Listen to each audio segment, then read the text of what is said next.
अथ 63तमः सर्गः। तस्य राक्षसराजस्य निशम्य परिदेवितम् कुम्भकर्णो बभाषेदम् वचनम् प्रजहास च। दृष्टो दोषो हि योऽस्माभिः पुरा मन्त्रविनिर्णये हितेष्वनभियुक्तेन सोऽयमासादितस्त्वया। शीघ्रम् खल्वभ्युपेतम् त्वाम् फलम् पापस्य कर्मणः निरयेष्वेव पतनम् यथा दुष्कृतकर्मणः। प्रथमम् वै महाराज कृत्यमेतदचिन्तितम् केवलम् वीर्यदर्पेण नानुबन्धो विचारितः। यः पश्चात्पूर्वकार्याणि कुर्यादैश्वर्यमास्थितः पूर्वम् चोत्तरकार्याणि न स वेदनयानयौ। देशकालविहीनानि कर्माणि विपरीतवत् क्रियमाणानि दुष्यन्ति हवींष्यप्रयतेष्विव। त्रयाणाम् पञ्चधा योगम् कर्मणाम् यः प्रपद्यते सचिवैः समयम् कृत्वा स सम्यग्वर्तते पथि। यथागमम् च यो राजा समयम् च चिकीर्षति बुध्यते सचिवैर्बुद्ध्या सुहृदश्चानुपश्यति। धर्ममर्थम् हि कामम् वा सर्वान् वा रक्षसाम् पते भजेत पुरुषः काले त्रीणि द्वन्द्वानि वा पुनः। त्रिषु चैतेषु यच्छ्रेष्ठम् श्रुत्वा तन्नावबुध्यते। राजा वा राजमात्रो वा व्यर्थम् तस्य बहुश्रुतम्। उपप्रदानम् सान्त्वम् च भेदम् काले च विक्रमम् योगम् च रक्षसाम् श्रेष्ठतावुभौ च नयानयौ।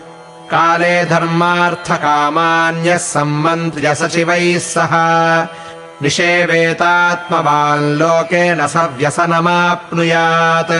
हितानुबन्धमालोक्य कुर्यात् कार्यमिहात्मनः। राजा सहार्थतत्त्वज्ञैः सचिवैर्बुद्धिजीविभिः अनभिज्ञाय शास्त्रार्थान् पुरुषाः पशुबुद्धयः। प्रागल्भ्याद्वक्तुमिच्छन्ति मन्त्रिष्वभ्यन्तरीकृताः। अशास्त्रविदुषाम् तेषाम् कार्यम् नाभिहितम् वचः। अर्थशास्त्रानभिज्ञानाम् विपुलाम् श्रियमिच्छताम् अहितम् च हिताकारम् धार्ष्याज्जल्पन्ति ये नराः। अवश्यम् मन्त्रबाह्यास्ते कर्तव्याः कृत्यदूषकाः विनाशयन्तो भर्तारम् सहिताः शत्रुभिर्बुधैः। विपरीतानि कृत्यानि कारयन्तीह मन्त्रिणः तान् भर्तामित्रसङ्काशानमित्रान् मन्त्रनिर्णये। व्यवहारेण जानीयात् सचिवानुपसंहितान् चपलस्येह कृत्यानि सहसानुप्रधावतः। छिद्रमन्ये प्रपद्यन्ते क्रौञ्चस्य खमिव द्विजाः। यो हि शत्रुमवज्ञाय आत्मानम् नाभिरक्षति अवाप्नोति हि सोऽनर्थान् स्थानाच्च व्यवरोप्यते। यदुक्तमिह ते पूर्वम् प्रिययामेनुजेन च तदेव नो हितम् वाक्यम् यथेच्छसि तथा कुरु। तत्तु श्रुत्वा दशग्रीवः कुम्भकर्णस्य भाषितम् भ्रुकुटिम् चैव सञ्चक्रे क्रुद्धश्चैनमभाषत। मान्यो गुरुरिवाचार्यः किम् माम् त्वमनुशाससे किमेवम् वाक्श्रमम् कृत्वा यद्युक्तम् तद्विधीयताम्।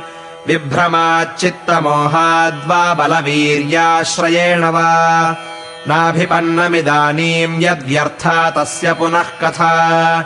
अस्मिन् काले तु यद्युक्तम् तदिदानीम् विचिन्त्यताम्। गतम् तु नानुशोचन्ति गतम् तु गतमेव हि। ममापनयजम् दोषम् विक्रमेण समीकुरु। यदि खल्वस्ति मे स्नेहो विक्रमम् वाधिगच्छसि। यदि कार्यम् ममैतत्ते हृदि कार्यतमम् मतम् स सुहृद्यो विपन्नार्थम् दीनमभ्युपपद्यते। स बन्धुर्योपनीतेषु साहाय्यायोपकल्पते। तमथैवम् ब्रुवाणम् स वचनम् धीरदारुणम्। पृष्टोऽयमिति विज्ञाय शनैः श्लक्ष्णमुवाचः। अतीव हि समालक्ष्य भ्रातरम् क्षुभितेन्द्रियम्। कुम्भकर्णः शनैर्वाक्यम् बभाषे परिसान्त्वयन्। शृणु राजन्न वहितो मम वाक्यमरिन्दम। अलम् राक्षसराजेन्द्र सन्तापमुपपद्यते रोषम् च सम्परित्यज्य स्वस्थो भवितुमर्हसि नैतन्मनसि कर्तव्यम् मयि जीवति पार्थिव तमहम् नाशयिष्यामि यत्कृते परितप्यते अवश्यम् तु हितम् वाच्यम् सर्वावस्थम् मया तव बन्धुभावादभिहितम् भ्रातृस्नेहाच्च पार्थिव सदृशम् यच्च कालेऽस्मिन् कर्तुम् स्नेहेन बन्धुना शत्रूणाम् कदनम् पश्य क्रियमाणम् मया रणे अद्य पश्य महाबाहो मया समरमूर्धनि हते रामे सह भ्रात्रा द्रवन्तीम् हरिवाहिनीम् अद्य रामस्य तद्दृष्ट्वा मया नीतम् रणाच्छिरः सुखी भव महाबाहो सीता भवतु दुःखिता अद्य रामस्य पश्यन्तु निधनम् सुमहत्प्रियम्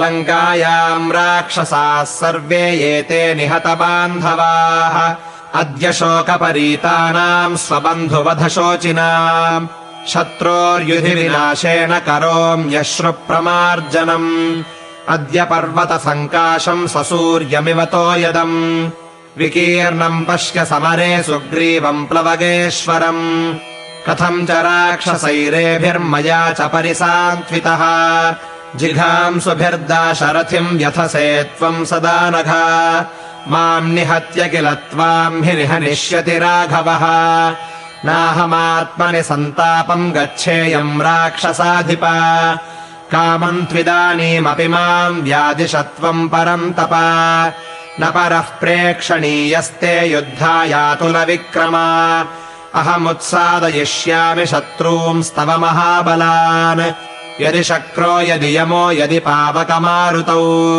तानहम् योधयिष्यामि कुबेरवर्णावपि गिरिमात्रशरीरस्य शितशूलधरस्य मे नर्दतस्तीक्ष्णदंष्ट्रस्य बिभीयाद्वै पुरन्दरः अथवा त्यक्तशस्त्रस्य मृद्गतस्तरसारिपून् न मे प्रतिमुखः कश्चित् स्थातुम् शक्तो जिजीविषुः नैव शक्या न गदया नासिना निशितैः शरैः हस्ताभ्यामेव संरभ्य हनिष्यामि स वज्रिणम् यदि मे मुष्टिवेगम् स राघवोऽद्य सहिष्यति ततः पास्यन्ति बाणौघारुधिरम् राघवस्य मे चिन्तया तप्यसे राजन् किमर्थम् मयि तिष्ठति सोऽहम् शत्रुविनाशाय तव निर्यातुमुद्यतः मुञ्च रामाद्भयम् घोरम् निहनिष्यामि संयुगे राघवम् लक्ष्मणम् चैव सुग्रीवम् च महाबलम्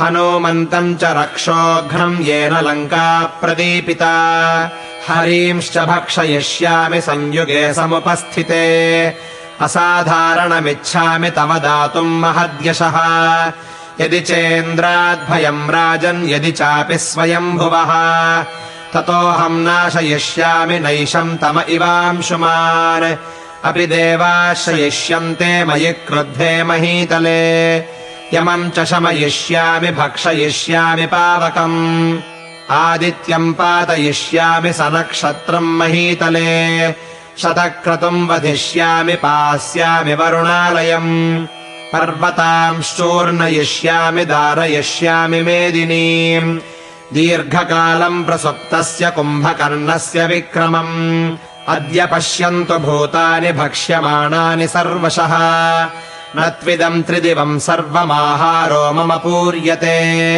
वधेन ते दाशरथे सुखावहम् सुखम् समाहर्तुमहम् व्रजामि निहत्य रामम् सह लक्ष्मणेन खादामि सर्वान् हरियूथमुख्यान् रमस्व राजन् पिब चाद्य वारुणीम् कुरुष्व कृत्यानि विनीय दुःखम् मयाद्य रामे गमितेयमक्षयम् चिराय सीतावशगा भविष्यति इत्यार्षे श्रीमद् रामायणे वाल्मीकीये आदिकाव्ये युद्धकाण्डे 63तमः सर्गः।